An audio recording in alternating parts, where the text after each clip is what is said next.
اهلا بيكم في من حوت البودكاست، حلقه جديده النهارده هنتكلم فيها عن الاف بي سي. ازيك يا باشا؟ اهلا وسهلا. عامل ايه؟ عامل ايه يا كبير؟ بقالك كتير ما جيتش. والله موجود اهو. بس انت عارف صيام بقى بقى وتعب وتراويح. ورمضان بقى، وكل اي سنه وانت طيب. اي، وانت بألف صحه وخير يا خالد. قول بقى. مفيش يا عم، هو انا كنت قاعد امم سمعت عمرو اديب بيتكلم عن حاجه اسمها اف بي سي. اي. فلما قعدت اسمع شويه لقيت ان هي ناس، شويه شباب كانوا بيقنعوا الناس ان هم يشغلوا فلوسهم وياخدوا منهم شوية فلوس ويرجعوا لهم فلوس أكتر، ياخدوا شوية فلوس ويرجعوا لهم فلوس أكتر لحد ما الناس وثقت فيهم. هم واخدين فلوس كتير وهبقوا. اي. ايه بقى الحوار ده؟ بص، الموضوع ده مش اول مره يحصل، بس هو اول مره يحصل بالشكل ده، بالاحتراف ده. بالاحتراف ده بالظبط يعني. كان في مستريحين كتير في مصر. مستريحين. ايه المستريح؟ واحد بيروح لمنطقه اه. يقول لهم يا جماعة هاتوا فلوسكم، هشغلها لكم، هديكم نسبة كذا. مم. تمام. بص يا غالي، مم. مستريحين كتير كانوا في البلد. المستريح ده واحد بيروح لمنطقة أرياف مثلا، بيقول لهم يا جماعة هاتوا فلوسكم هشغلها لكم، دي يا حاجة البقرة اللي عندك وأنا إيه هاخدها، هاخد الفلوس واشغلها واطلع لكم مبلغ مالي معين. تمام. المستريحين احنا قلنا خلاص ما فيش حد هيضحك تاني من المستريحين دول، بس جالنا بقى الاف بي سي. ده واحد او مؤسسة، ما بقاش بقى مستريح بني ادم، دي بقت منظومة من المستريحين. عملوا منظومة واحدة ودخلوا بيها على الأرياف، تقريبا كانت في طنطا معظمهم. دخلوا على الناس، احنا يا جماعة برنامج الاف بي سي اشترك. في الأول قالوا لهم ايه؟ انت هتشتغل. اه. يعني ايه هشتغل؟ يعني اتفرج على فيديوهات، حلو، اتفرج على اعلانات وهنديك فلوس لحد كده ايه. تمام. تمام. انت لو مكانه هتتفرج على اعلانات تاخد فلوس، هتعمل ايه؟ هتتفرج على الاعلانات عادي. ما فيش ضرر يعني اتفرج على اعلانات تديني فلوس، ده صباح الفل. الموضوع سهل وبسيط، شغلت التليفون ولا شغلت اللاب على البرنامج وقاعد بتتفرج على ايه، على اعلانات، تاخد فلوس. ايوه. بس موضوع سهل وبسيط يعني. طيب، نقلوا بقى الموضوع لحتة تانية. قال لك ايه؟ جزء تاني من البرنامج اي بليف برضو، هتحط فلوس هتاخد فايدة كذا. الموضوع بدأ بقى ايه؟ 10 20 30 40 50%. انت فاهم قصدي؟ والناس بتحط فلوس مبلغ قليل وبيرجع لها الفوائد كل اول شهر. مم. فالناس وثقت في هذه المنظومة. ده غير كده. خلاص هما وثقوا فيه. ما انت بتجربها. مم. ما هو معلش، هل اللي اتضحك عليهم من الاف بي سي ناس اغبياء؟ لا. يعني هما مش أغبياء أو لا سذج لا لا أو لا عبط. لا، اي واحد في القاهرة اه. لو كان مكان الناس دي، لان هم كانوا مستهدفين اماكن معينة، لو كان اي واحد من القاهرة كان قاعد في الوقت ده في المكان ده كان هيضحك عليه برضه. ليه بقى؟ ليه؟ انت دلوقتي ناس بتنزل بتلف عليك في الشارع بتقولك الاف بي سي ومش الاف بي سي، وناس يعني الشركة موظفة بني ادمين. ايوه. فاهم قصدي؟ بتلف في الشارع. حلو. فانت وثقت في هذه المنظومة. زيادة بقى، مم. بتيجي شيوخ وبتيجي ناس مؤثرين في المنطقة دي، اه. العمدة مثلا، كبارات البلد، الشيوخ بتوع البلد بيعزموهم ويقعدوا الشيوخ دي ايه، آه تمدح في يقنعوهم. تمدح في الاف بي سي، تمدح في ايوه. البرنامج. حلو. انا بقى هسيب الشيخ بتاع المنطقة مم.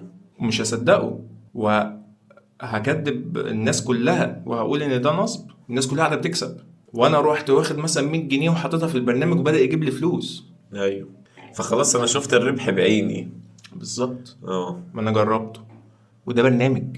فاهم قصدي؟ وبعدين بيعملوا مؤتمرات وناس بتيجي وناس بتروح ويذبحوا خرفان ويذبحوا اضحيات والدنيا شغاله.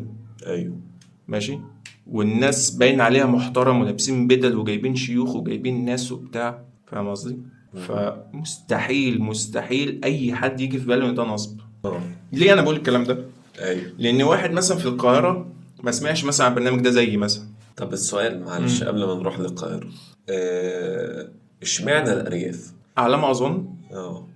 ان كانت وجهة نظر الناس القائمة على هذا البرنامج اه. ان هو عاوز يبعد عن القاهرة، بحيث ان هو يبعد عن الجهات الامنية الكتير. ماشي. اه. ويخلي الدايرة بتاعته صغيرة. فاهم قصدي؟ بحيث ايه؟ ان الموضوع ما يتشمش. يعني يبعد على قد ما يقدر من الايه، من الجهات الامنيه. فاهم قصدي؟ مدينه كبيره، القاهره، لو انت دخلت مثلا في الاف بي سي ده هتتعرف بسرعة. هتتعرف على طول. هتلاقي القاهره كلها بتقول لك ايه ده، اف بي سي، يلا بينا.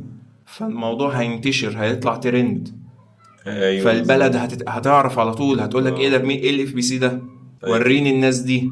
اول ما تقول وريني الناس دي وهم لسه ما جمعوش فلوس عشان يهربوا، فاهم قصدي؟ اه. هتلاقي الموضوع اتعرف. تعالى سجل، اه.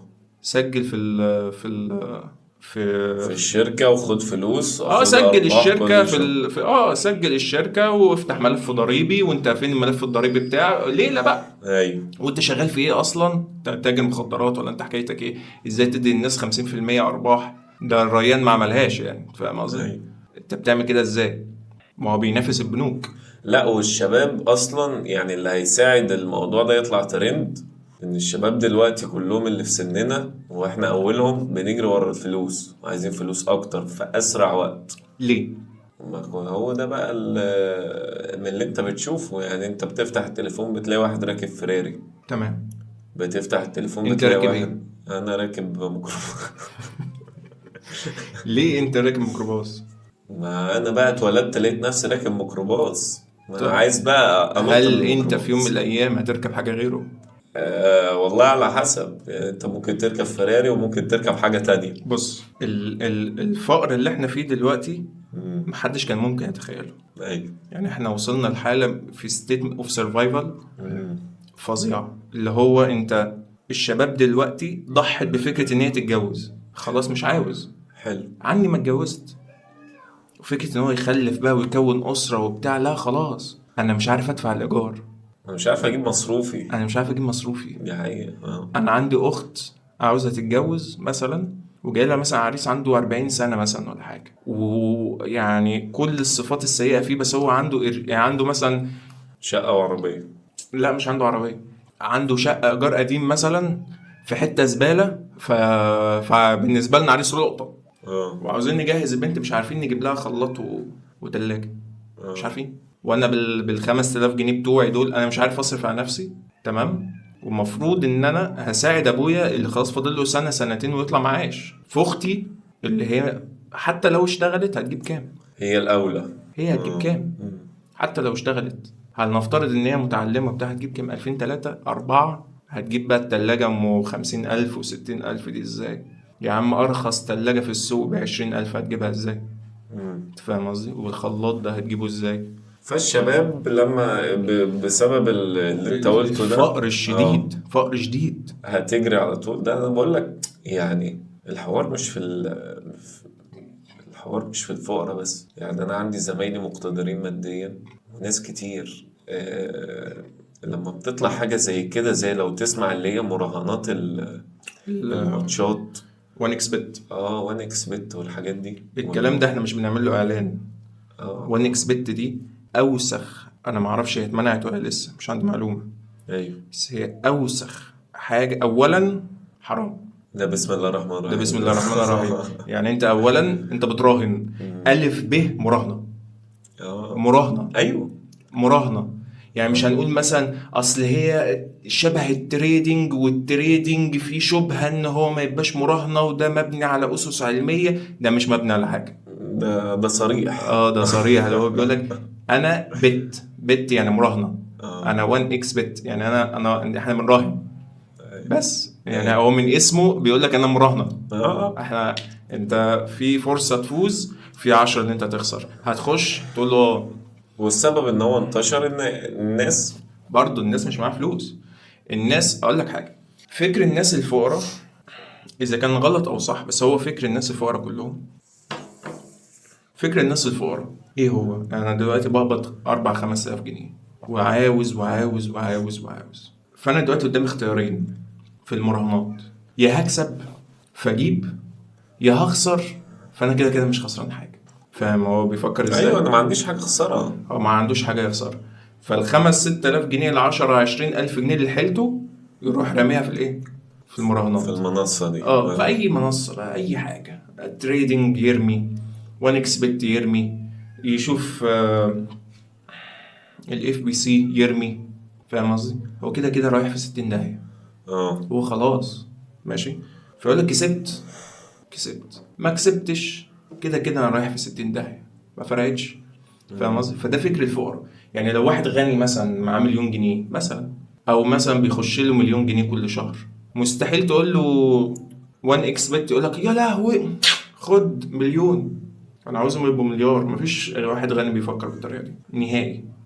الاغنياء بتفكر بطريقه تانية خالص، بتفكر 1 2 3 اوصل للهدف اللي انا عاوزه بالورقه والقلم. اما الفقراء مفيش بقى حتة الحظ، حتة لا لا لا لا لا لا، هو حاسبها بالورقة والقلم. بالورقه والقلم. انا بيخش لي مثلا كل شهر، مثلا بيخش لي كل اسبوع 20,000 جنيه، في الشهر بيخش لي 80,000 جنيه. انا هعمل 1 2 3، هفتح مشروع كذا هيجيب لي كذا، هعمل كذا. هتقول له تريدنج يقول لك لا، هتقول له اف بي سي يقول لك لا. حاجة هو مش فاهمها او مش فاهم لا بتشتغل مش فاهمها، ازاي. دي مراهنات. هو فكر المراهنات وهو غني بيبقى فكرة غير مقبولة. الفكرة دي ما بتلمعش غير في دماغ الفقير. يعني هتلاقي مثلا 1 اكس بت ده مش هيشتهر غير في دولة فقيرة. ايوه.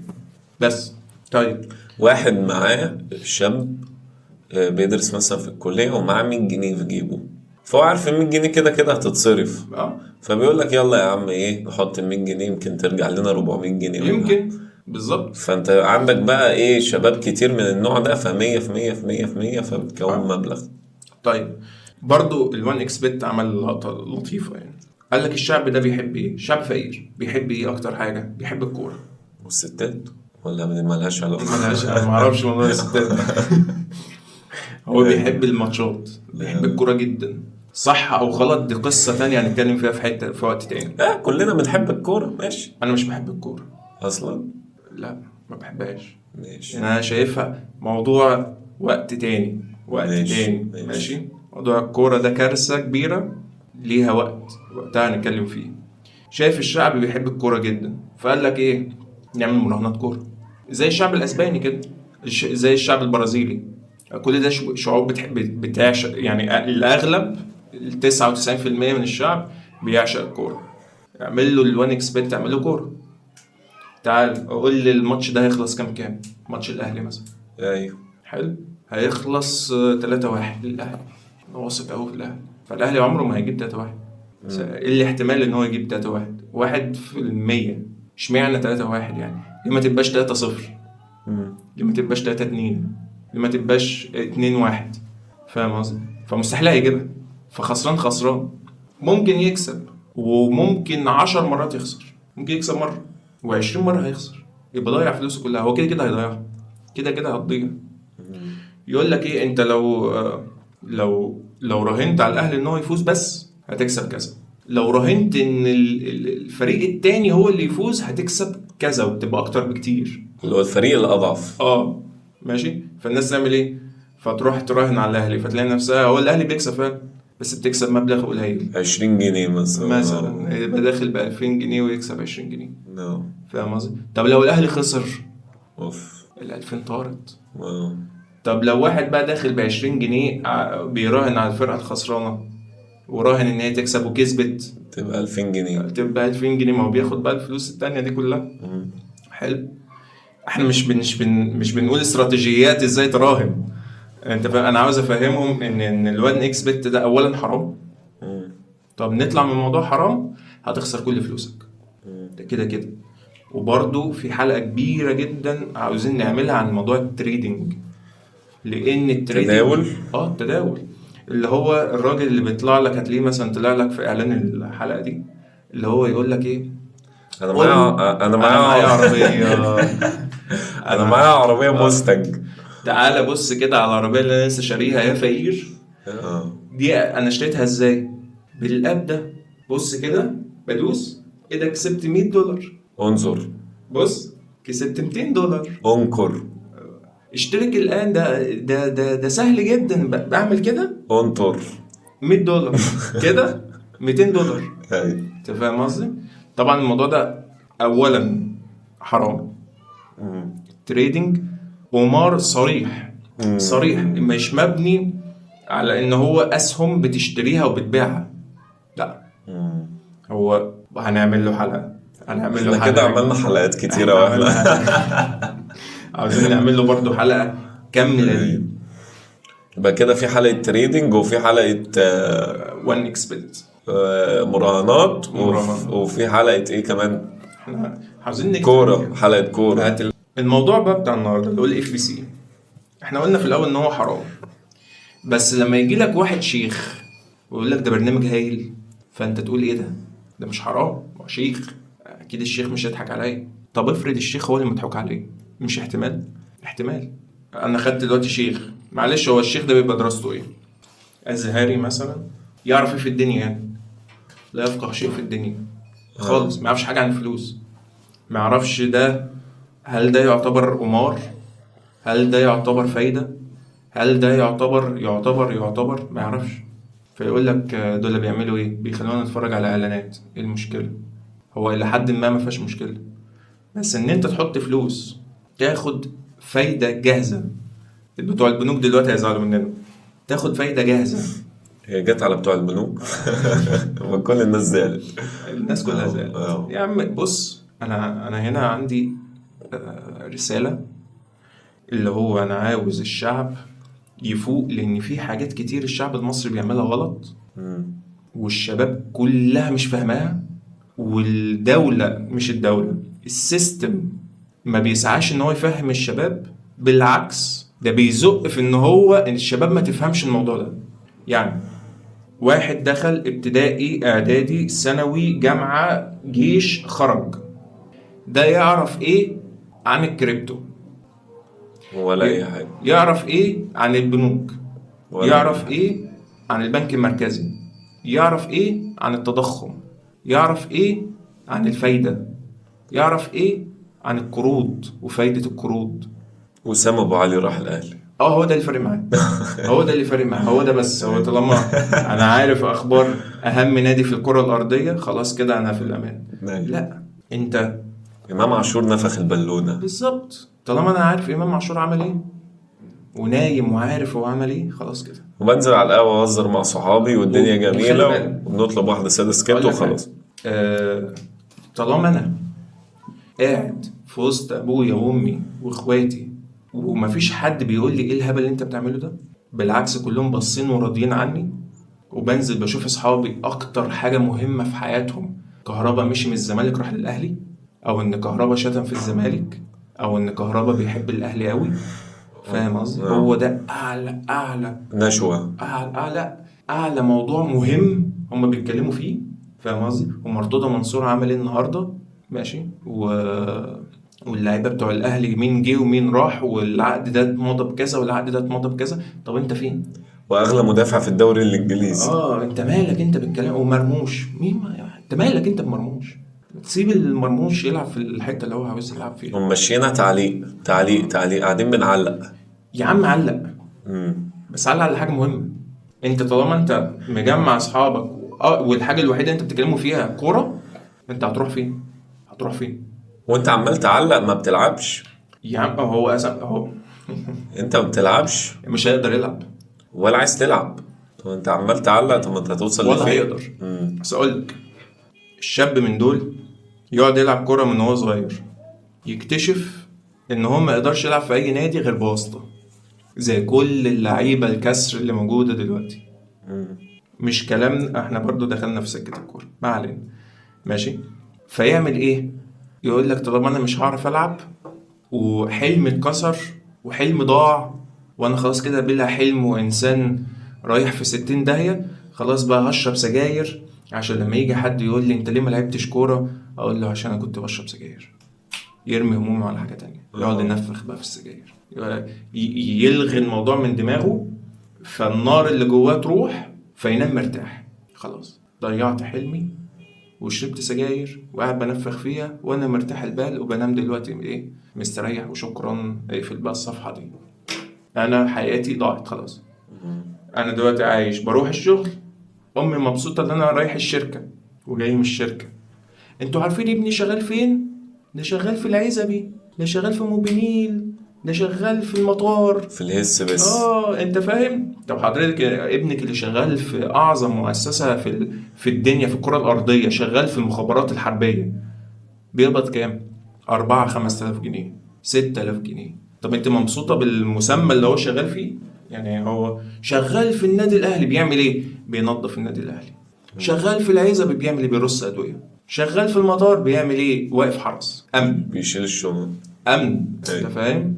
طيب شغال في مترو الانفاق بيعمل ايه؟ بيوزع التذاكر. مع كامل الاحترام لكل المهن اللي ملهاش لازمه اللي احنا قلناها. ايوه. مع كامل الاحترام والتقدير لكل المهن اللي ملهاش لازمه في الدنيا. طيب ايه اللي وصلنا لهنا؟ هو طالما هو اهله مبسوطين في المكان اللي هو شغال فيه، او ان هو شغال بشهادته، يقول لك اهم حاجه ايه؟ الاب والام يقولوا ايه؟ او ان هو بيتقال عليه ان هو شغال اصلا، اللي هو ده مش شغال في عاطل. الحته، مش شغال في عاطل. الحته الفلانيه وخلاص. شغال في الحته الفلانيه وخلاص. يعني اقول لك مثلا في ناس في مجالي، ودي انا كنت عملت بودكاست مع واحد في مجالي ونرفزني جدا. يعني هو انت ايه مجالك يا عطو؟ انا صيدلي. صيدله. ماشي. صيدلي، بس الحمد لله سبت المجال. الحمد لله. الحمد لله. لان لقيت ان الناس مش فارق معاها انا باخد كام، على قد ما فارق معاهم ان انا شغال بشهادتي، ان انت دكتور. ان انا دكتور. البرستيج. انا اعرف دكاتره سابوا المهنه خالص. مش صيادله، دكاتره بشري اعرفهم شخصيا سابوا المهنه. بعد سيبك باسم يوسف جراح، ايوه. بقى ايه؟ بقى مشخصاتي. بقى رقاص. انت فاهم؟ هل ان انا لما قلت عليه مشخصاتي فرق معاه؟ هل لما قلت عليه رقاص بهلوان مهرج فرق معاه؟ بيقبض كام؟ عايش فين؟ معاه ايه؟ متجوز مين؟ عنده عيال قد ايه؟ معاه فلوس يعالج نفسه ولا لا؟ هو ده اللي فارق معاه. صح. هل انا لو انا قلت له انت دكتور، وهو مثلا ممكن ما يكونش شاطر قوي في الطب، بس شغال في مستشفى اي كلام، او شغال في مستشفى عاليه بس هم مشغلينه كده صدقه، تعال هندربك، انت فاهم؟ ولا لاقي ياكل، ولا لاقي ياكل اهله، ولا لاقي ياكل بيته، ولا لاقي ان هو يعالج مراته، ولا اي حاجه. هل كده هو هيبقى فرحان من جوه؟ لا طبعا. المهم، بس في ناس او اغلب الناس بتفرح بالبلطو وخلاص كده الدنيا جميلة. ماشي بلطو او اي مسمى او تاني. انا قصدي يعني بيفرح بالمكانة الاجتماعية اللي هو فيها، أيوة. بغض النظر عن الفلوس اللي معاه. ومعظم الناس كده. يعني اقول لك حاجه، مش لازم بلطو. مثلا واحد طيار، واحد قاضي، واحد مهندس، يقول لك احنا المهندسين ما اعلى من البني ادمين، والمهندسين في حتة تانية، والمهندسين فوق، والمهندسين مهندسين دول احسن من العجوزة.